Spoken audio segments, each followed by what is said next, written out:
महाकुंभ में जहां लाखों श्रद्धालु आते हैं, वहीं कुछ ऐसे साधु भी होते हैं जो अपनी साधना और तपस्या के लिए फेमस हैं। महाकुंभ का आयोजन हर 12 साल में होता है और यह दुनिया का सबसे बड़ा धार्मिक मेला माना जाता है।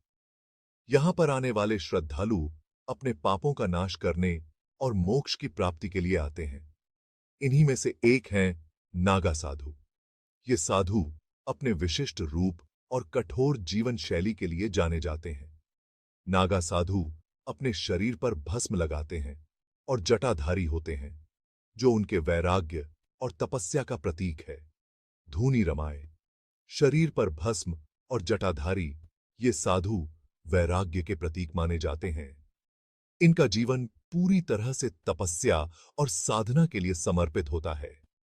ये साधु अपने जीवन में किसी भी प्रकार की भौतिक सुख सुविधाओं का त्याग कर देते हैं और केवल भगवान शिव की भक्ति में लीन रहते हैं।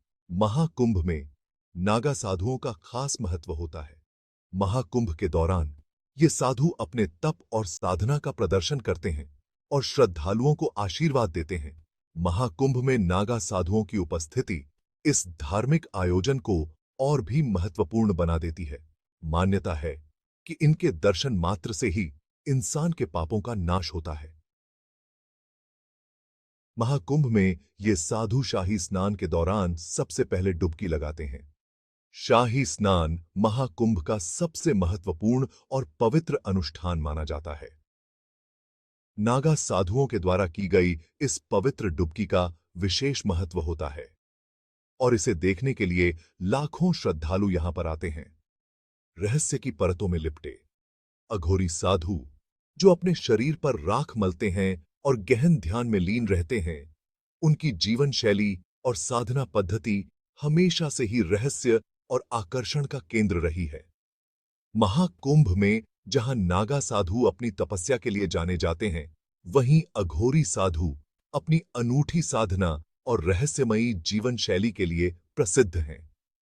नागा साधु और अघोरी साधु दोनों ही तपस्या और साधना के प्रतीक हैं, लेकिन उनकी साधना पद्धतियों में बहुत अंतर है। नागा साधुओं का जीवन बहुत कठोर होता है। ये साधु अपने शरीर को कठोर तपस्या के माध्यम से मजबूत बनाते हैं और अपने मन को शांति और स्थिरता की ओर ले जाते हैं। अघोरी साधु अपने रहस्यमयी जिंदगी के लिए फेमस हैं। वे अक्सर एकांत स्थानों में रहते हैं और अपने अनुष्ठानों में मानव खोपड़ी का उपयोग करते हैं, जो उनके रहस्यमयी और डरावने व्यक्तित्व को और भी गहरा बनाता है। अघोरी साधुओं को लेकर लोगों के मन में कौतूहल और डर दोनों ही भावनाएं होती हैं। उनके अनोखे और कभी-कभी डरावने अनुष्ठानों के कारण लोग उनके प्रति आकर्षित भी होते हैं और उनसे डरते भी हैं। अघोरी साधु भगवान शिव के रौद्र रूप की पूजा करते हैं। वे शिव के उस रूप की आराधना करते हैं जो विनाश और पुनर्जन्म का प्रतीक है, और इसी कारण वे श्मशान घाटों में अपनी साधना करते हैं। अघोरी साधुओं को लेकर कई गलतफहमियां भी फैली हुई हैं।